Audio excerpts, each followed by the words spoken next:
World War I was unlike anything the world had seen before. It was a conflict where old strategies met new, devastating technologies.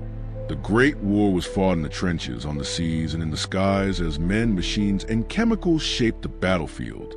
This is a story of how each element played its part in the world's first global war. The heart of the war was the infantry, millions of men fighting in the mud, living among rats and disease. Soldiers dug into trenches, stretching from the North Sea to Switzerland, creating a static front where survival was a battle in itself. The crack of rifle fire, the thunder of artillery, and the whistle of commanding officers sending men over the top were daily realities. Attacks often led to little more than a few meters gained at the cost of thousands of lives. Bayonets, grenades, and early submachine guns became the weapons of survival, but it was artillery that ruled the battlefield. For many, death came not from the enemy they could see, but from a relentless shelling that rained down from beyond the horizon. The birth of the tank, a new weapon. In 1916, during the Battle of the Somme, a new monster appeared on the battlefield, the tank. Britain introduced these armored beasts in hopes of breaking the stalemate of trench warfare. The early models, like the Mark I, were slow, unreliable, and often broke down, but their psychological impact was undeniable. German soldiers, unprepared for these mechanical beasts, often fled in terror. Over time, tanks became more advanced, and by the end of the war, they were an essential part of the battlefield. Though they did not win the war outright, they foreshadowed the future of mechanized warfare.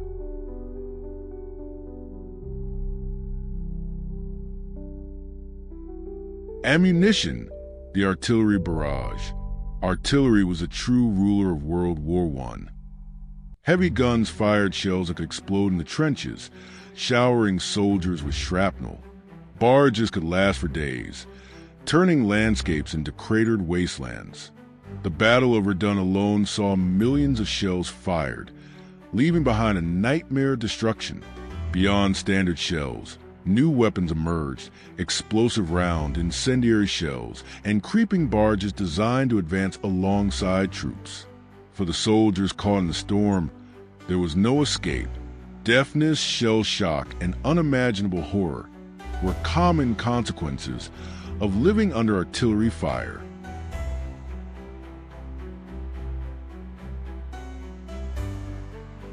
Chemical warfare, the horror of chlorine gas.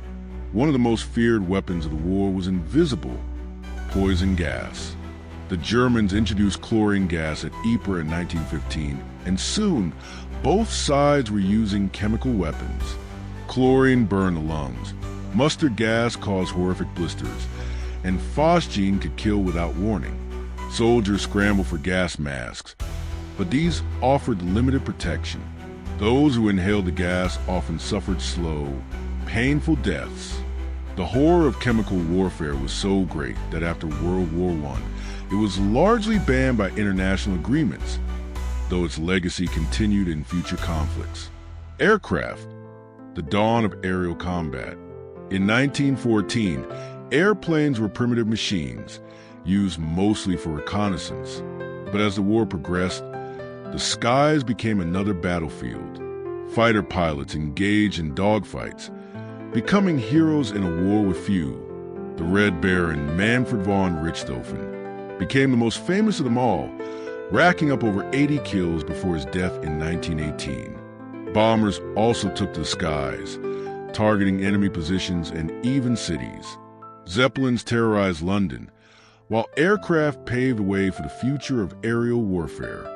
By 1918, the airplane had evolved from a tool of observation into a powerful weapon of destruction.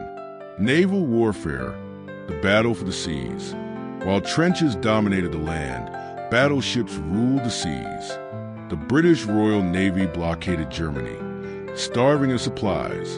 In response, Germany unleashed its U-boats, submarines that prowled the Atlantic, sinking ships with torpedoes.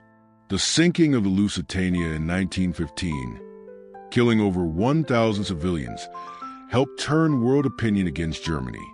Battles like Jutland in 1916 saw massive naval engagements, proving that control of the seas was just as vital as control of the land.